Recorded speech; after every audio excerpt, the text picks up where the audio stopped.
to hear a funny story from my first conference? Yes. So, this might spook you a little. It spooked me just a tiny bit afterwards, and I'm thinking, oh, geez. So I show up for this first conference pretty early. I get there. I am the second person to walk into this conference room. The first person's one of the presenters. And they're like, oh, usually somebody else shows up with me. He's got the clipboard to check everybody in. So I busy myself looking at this beautiful aquarium wall that's the backdrop and just chit-chatting with a few other people that are showing up. Right before the conference starts, I realized I haven't checked in yet to this conference. And I'm looking around and I see people going to the back, the guy with the clipboard. And he looks pretty official. You know, all these guys from Bass Pro, they're wearing these name tags. The presenters are in their shirts with their National Shooting Sports Foundation badges and all these fancy logos on their shirts and everything. And I walk up and I look, and the presenter with the clipboard says FBI on his shirt. And I'm like, hi, I'm here to check in for the conference that I registered for. Last name is, and I give him my last name, and he looks at me, he goes, I know who you are, Maggie. I did not register with my nickname. I registered with my given name for this conference. And so that was just this surreal moment. And he goes, that came out kind of wrong. He goes, I am a big fan of the channel. Oh, that's fun. I'm a big fan of it. He goes, so I have YouTube going on in the background while I am busy doing other things. Well, it's just background noise, kind of like having a TV or a radio on. He says, and your video came up where you were talking with Mark that you would be attending a conference, a NICS conference, a National Shooting Sports Foundation conference. He goes, I had to go back. I had to stop what I was doing and hit rewind on that video. And sure enough, and he goes, I had the list of FFLs that signed up. And sure enough, there was Gunner's Firearms on the list, and I'm going to meet Maggie. That's awesome. And he's like, here's my card. If you need anything, if you have questions, that's cool. Please reach out. We're here to help. I may have been the first person at that conference to get his card. I was absolutely not the last or the only person to get his business card at that conference. They were there to provide information and support to us dealers to the best of their ability. Well, that was my question. What was the big? What was the FBI doing? So they were there to explain how the background check system works. Oh, how fascinating! The FBI was there to provide information on how these background checks are run, what they're looking for, what is causing the holdup with a lot of you people. And there are 3 outcomes to a background check. There is a proceed. We call you up sometimes and go, hey, you got to proceed on your background check. And you're like, what does that mean? That means you're good to go. You've passed through the NICS system, and you may now acquire that firearm and walk straight out the door clean and clear. It is your baby. There is a delay. That means that by name only, first name, last name, you have matched up with someone with a criminal record in one of the 4 NICS databases. So the NCIC, the National Crime Information Center, the III, the Interstate Identification Index, the NICS indices, and also the ICE, the Immigration and Customs. So a NICS is really 4 background checks? yeah, that wow. your name is passing through 4 filters there. Interesting. And I didn't know that. and we're checking to make sure that, and by name only, if you get held up on a delay, it is name only. your name matches someone in that database. It's probably not you. Most of the time it really isn't you, but somebody else has the exact same name with you. They don't have to be related. They can be on opposite sides of the freaking country. I with my name down in Springfield and Branson area, strangely causing all sorts of trouble. Have you ever purchased a firearm in that area and potentially been held up? Okay. But I use my middle name, and he's got a different middle name. Okay, so I think that might be what that does help. Yeah. Also, question 16 on Form 4473 says, if you have a social security number, it's optional. It's not required, but that is one additional point that differentiates you from somebody else that potentially has your same name and is on a list of registered offenders or felons or domestic violence or illegal aliens or someone who is not lawfully or legally supposed to be here or lawfully or legally supposed to own firearms. Okay. So it is a name-based check only. Question 17 on Form 4473 is your UPIN, Unique Personal Identification Number. A lot of you do not have one. A lot of you do not need one. That is an additional identification marker, and it means that you have willingly submitted to a NICS check through those 4 databases.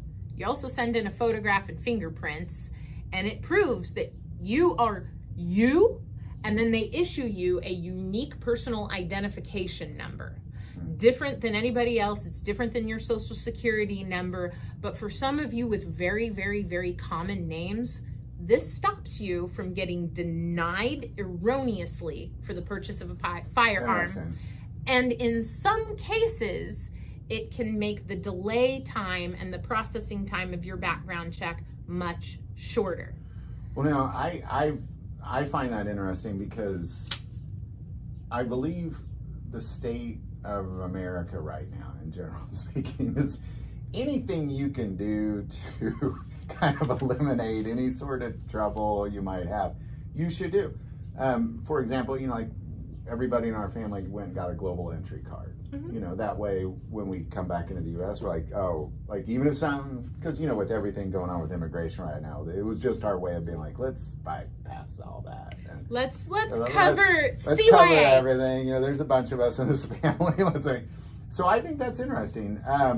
I did not know. Do you mind listing the 4 different background checks again? I'm sorry, just real quick. Your 4 databases that NICS check runs you through is the National Crime Information Center, the III, the Interstate Identification Index, the NICS indices, which is just an aggregate of everything. This is also state point of contacts, can add things to that. So if somebody locally is running amok and is known to be, that's where it would find it. Yep. The and then you've also got ICE, the Immigration and Customs for the non-U.S. citizens.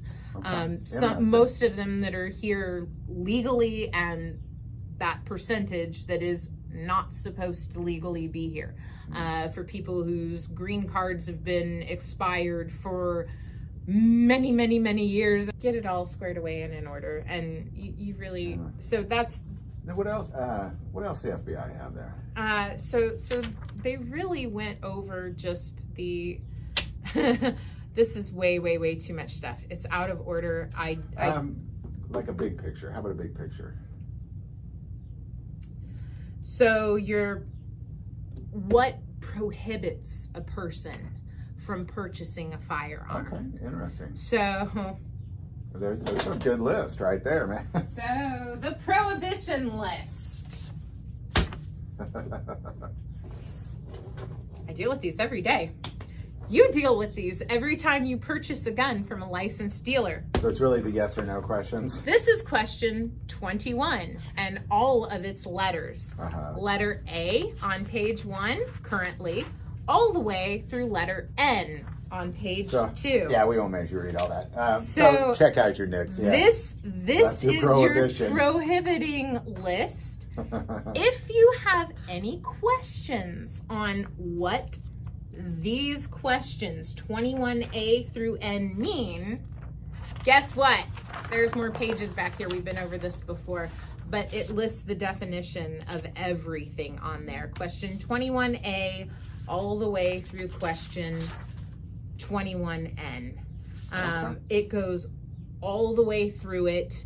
It answers and clearly defines everything in very fine print. They went over this.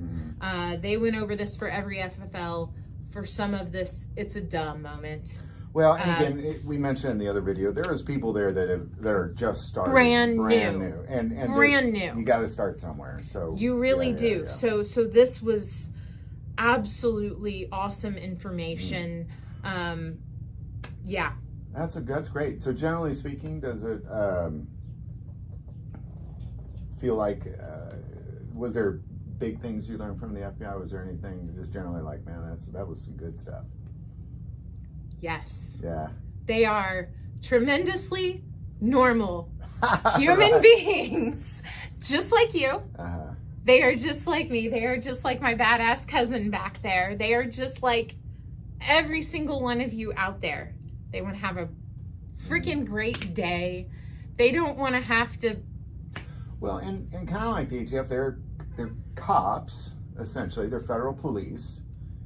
And they're wanting to stop crime.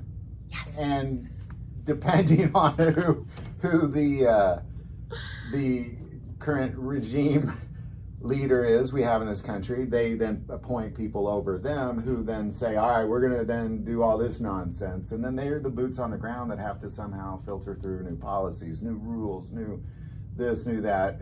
Meanwhile, they're trying to stop crime. Yeah.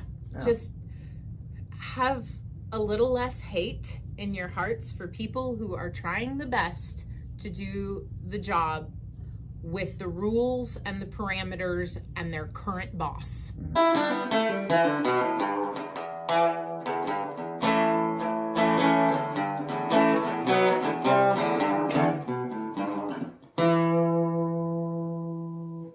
As many of you may or may not know, about a year ago I was dealing with a very serious heart condition. And through some procedures and a dramatic change in my lifestyle, I've found my way to a whole different level of health.